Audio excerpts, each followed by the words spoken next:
Hi, welcome to Yoga and You. I'm Sanjana Prasad. Today's episode is all about preparing for Supta Virasana. Reclining hero pose is great for stretching out your abdomen. It improves digestion. It's great to practice during menstruation and also great for pregnant women. It helps to relieve tired legs. It's a beautiful stretch for your quads, for your hip flexors, and also for the arches of your feet, and it just engages the entire legs beautifully. But it is definitely a challenging pose because of the position of the knees and the ankle, and you do need to prepare a bit before you attempt the posture. So in today's video, we'll be learning what you can do to prepare and also how to use props to experience Supta Virasana. Let's get started. We're going to be starting off in Vajrasana. For today's practice, it will be helpful for you to have a block and also a bolster. If not bolster, a couple of pillows, so just to give you some elevation. So let's get into Vajrasana. If Vajrasana itself is quite challenging, we have to first start working here, get comfortable with Vajrasana. You can also use a little bit of support by placing either a block, or you can use a pillow underneath the hip or underneath your ankles. That will ease out your Vajrasana and allow you to stay for longer, and that helps you prepare for Supta Virasana. Here we're going to be doing some dynamic movements first. So you're going to take your arms up to shoulder level in front of you. As you inhale, slowly come up onto your knees. As you exhale, sit back. 1. Inhale and come up. Exhale and down. 2. Inhale, up. Exhale, down. 3. Inhale, up. Exhale, down. 4. Inhale, up. Exhale, down. 5. Now, if this was comfortable for you, I want you to try the same thing, but we're going to keep the knees a little bit apart. Big toes are not touching each other. You're going to separate your heels as well. Okay, so somewhere your hips are falling in between the heels. They don't have to touch the floor yet, but we are preparing to get there. So your knees and your feet are hip width apart. Inhale, come up. Exhale, down. 1. Inhale, up. Slightly push your hips forward. Exhale, down. 2. Inhale, up. Exhale, down. 3. Inhale, up. Exhale, down. 4. Let's do one more. Inhale, up. Exhale, down. 5. While practicing this, if you feel like your knees are very uncomfortable, feel free to just double up your mat, or you can roll up a blanket or a towel underneath the knees. The next move that we're going to do is specifically for your quads, specifically to the muscles right above your knees to strengthen them. So here we're going to come up on the knees again. Take the hands forward. Make sure the pelvis is neutral. Engage the glutes. Engage your quads. From here, you're going to slowly lean back. Stop at your maximum. Use your thighs to pull yourself forward. Now do this with a lot of care. If you find it uncomfortable, you can stop, go back to the previous move. This is a progression from that one. So take it step by step. When you're leaning back, make sure you're not arching. There is a difference here. What people tend to do is they start to arch back. We are not arching back here. Body is in one line, like a plank. You're going to lean back as one unit. Engage the thighs and forward. Lean back and forward. 3. Back. Forward. 4. One more. Back. Forward. 5. Relax, and this will help you to strengthen the knees. We've just done 5 repetitions. You can start to increase as you get comfortable. The next one we're going to do is coming into downward facing dog. So place your palms down, open out your knees, big toes touching, push your hips back into child's pose first. Now let your palms rest there. Tuck the toes, you have the right distance here. Exhale, you're going to send your hips up. Feet are hip width apart, press the heels down, draw the navel in.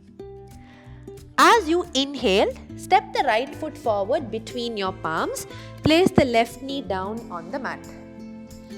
From here, we're going to do a variation of Anjaneyasana. Let your left palm stay close to the right foot. Bend your left knee. Take your right arm back. Hold on to the top of the foot and start bringing your heel closer and closer to your butt. You'll feel a good stretch along the hip flexors and your quads. Stay there and breathe. Now, if this is inaccessible, you feel like you're stuck somewhere here, you can use a block underneath your palm. This will give you a little bit of height. This way it's easier for you to hold on to the foot. Keep bringing it close to you. 1, 2, 3, 4, 5. Very gently release. You can remove the block. Place your palms down, tuck the left toes, exhale, go back into downward facing dog. As you inhale, step the left foot forward between your palms, right knee down on the mat. Use the block if you need to. When you're getting towards your foot, make sure you are rotating the shoulders back. If you continue facing forward, then it becomes hard to reach the foot. So lift the chest up, roll your shoulder back, reach for the foot, start bringing it closer towards your heel and then start to square the shoulders. 1, 2, 3, 4, 5. Gently release. Right toes are tucked on the mat. Exhale, go back into downward dog. Following inhalation, you're going to step the right knee between your hands into Rajakapotasana. We're going to do a variation over here. So first, sit up nice and tall. Bring your right palm to the center so you have this support. Now bend your left knee. Take your left palm back, hold on to the foot. I'm holding from the inner edge, arch of the foot. Start bringing your heel close to the butt. You can stop here.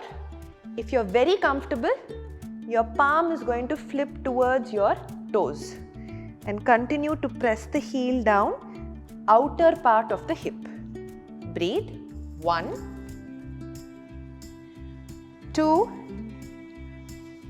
3. If you notice, this position of the leg is very similar to how your legs will be in Supta Virasana. So we are preparing for that. 4 and 5. Gently release. Tuck the left toes. Exhale. Go back into downward dog. Inhale. Left knee between the hands. Slide the right heel back. Make sure the hips stay close to the floor. Left palm in the center.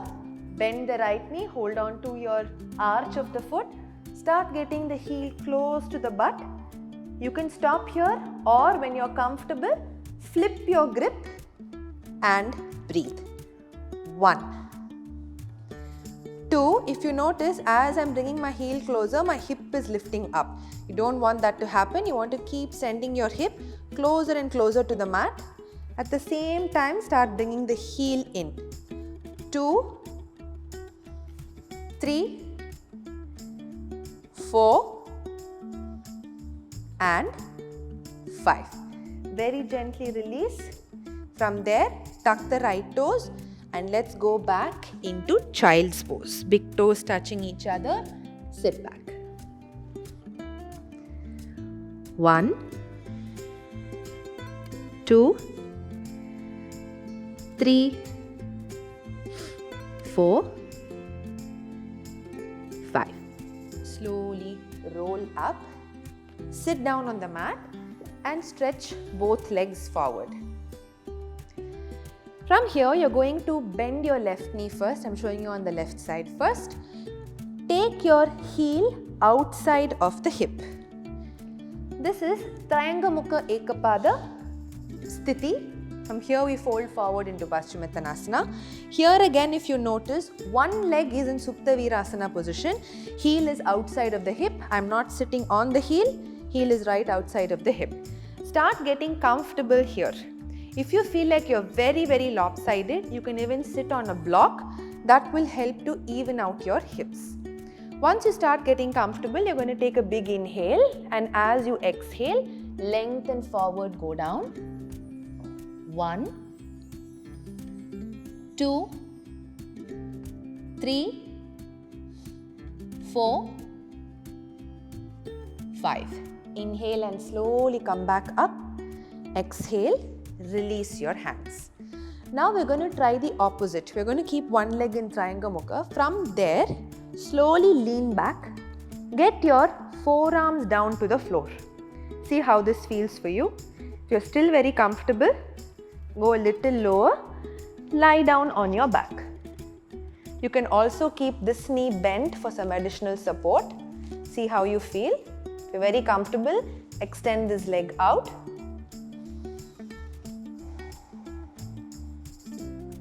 Take a few breaths here, allowing your leg to open up, the hip flexors, the quads. You're creating a nice arch in the foot. Once you're done with 5 breaths, place the palms down. Slowly use support, come back up, come to a seated position. Let's switch to the other side. Extend the left leg forward. I'm going to show you from the right. Let's bend the right knee and bring it outside of the hip, just touching the hip. When you're bending the knee, make sure your knee is not opening out. Your knee is in line with your hip, naturally aligned. Now from here, you're going to sit tall first. Again, notice if you're feeling a little lopsided.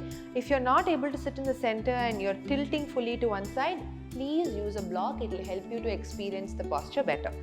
Sit nice and tall. Inhale and lengthen up. As you exhale, fold forward. Stay here, breathe. 1, 2, 3, 4, 5. Inhale and come up. Exhale and slowly bring your arms down. Now, if you're very comfortable here, again get your forearms down to the floor. Still very comfortable, lie down on the back. Now, when you're lying down, if the knee comes off here, you need to work on releasing the quads and hip flexors a little bit more. Spend more time in Triangle Mukha or just spend more time here first. Allow the legs to get comfortable and then slowly lie down on the back. Once you're done with about 5 breaths here,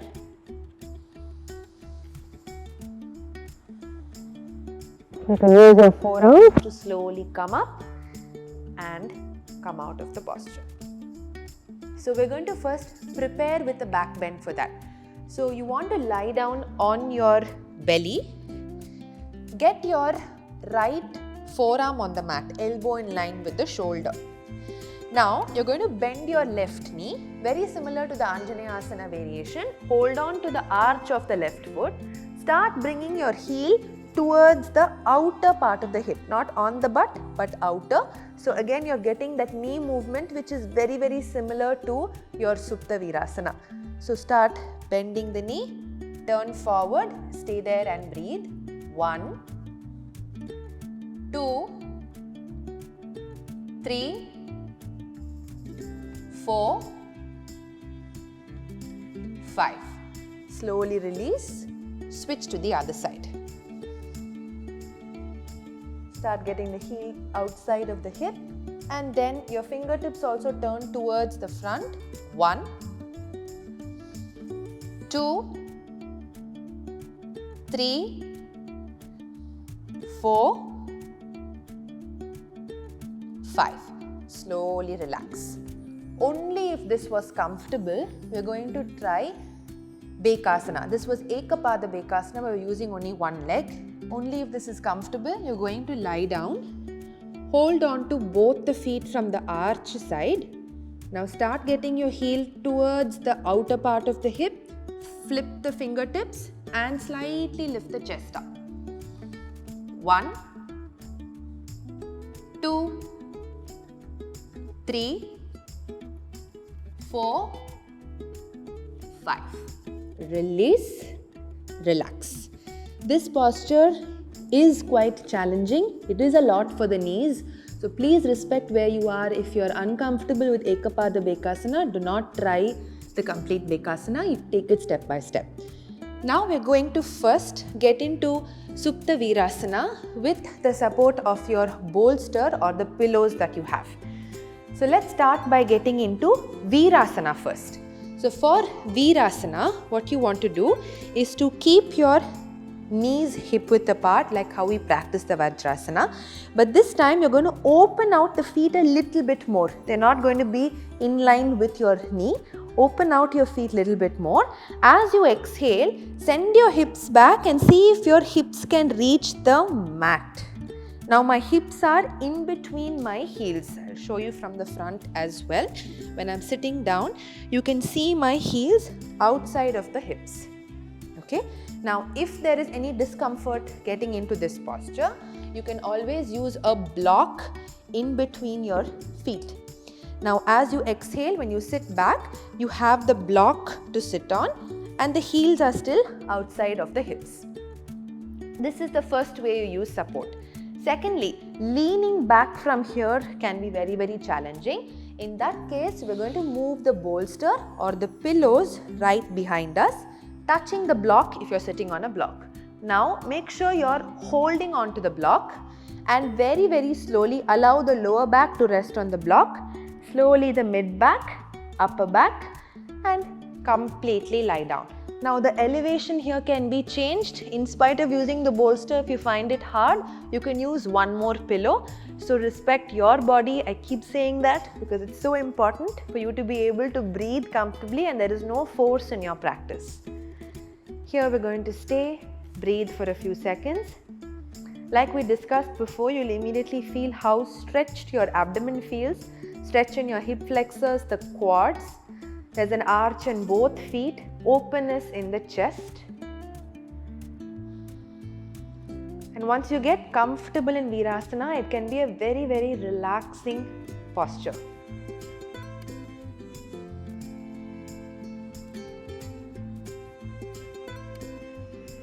Slowly, when you're done with about 5 to 8 breaths, you can work your way up. Use your forearms and slowly come all the way up. Now, once you start getting comfortable using the block and the bolster, we can try it once without. So, first step is to make sure that your hip is resting on the mat. Second, don't go all the way back immediately. Hold on to your heels and then first you release your one forearm, the other one down. Stay here for a few breaths. 1, 2, 3, 4, and 5.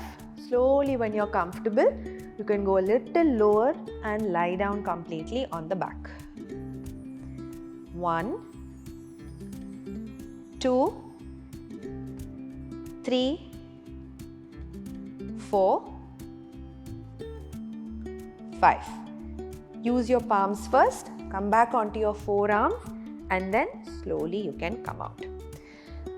Release the legs into Vajrasana. Now if you notice, when we started off with practicing this Virasana, we started with the knees hip width apart. So this itself is a modification. If you want to go one step further, deeper into the practice, you're very, very comfortable here. You keep your knees together and feet apart. So here, throughout your knees will be together in Virasana, and even when you go down, your knees stay together. This can be very challenging, so be careful with the knees when you practice. So I suggest you start with a little bit of distance and then start working on bringing the knees together. Once you're comfortable, you can get into the full posture step by step. Lie down and relax. It's also a beautiful preparation for your deep back bending positions. It really opens out the legs, helps you to open out the chest. Stay there for a few more breaths, and then when you're ready, come out step by step. First to your forearms, palms, and then release the legs, coming into Vajrasana. So these are the asanas that you can use and you can keep practicing to prepare the body for Supta Virasana, and also use the modifications that we discussed. Start with your knees hip width apart and then working on bringing your knees together.